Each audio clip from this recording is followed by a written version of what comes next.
Welcome to the slop farm. Enjoy the video. Start now. Place the binder flat and empty nearby pages to avoid spills.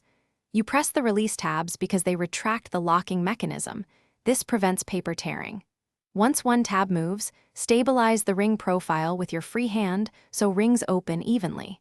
If there are two release points, actuate both simultaneously to avoid misalignment. Doing this first reduces stress on the spine and preserves page edges. Make sure to keep fingers away from pinch points, as with the rings open fully, maintain a straight opening angle to prevent them from warping. You slide pages off starting at the outermost edge, moving section by section so holes clear the ring cleanly.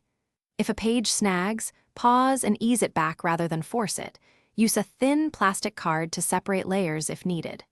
Once a section is removed, realign and continue. Doing this preserves hole integrity and keeps the ring geometry intact, so closing later will be smooth. Finish by closing the rings just enough to align holes and confirm all pages are out.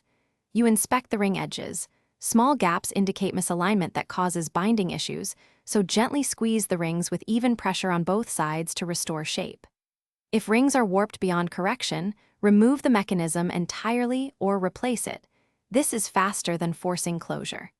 If a ring still catches, check for stray paper fragments and remove them. That usually resolves stubborn snags. Thanks for watching.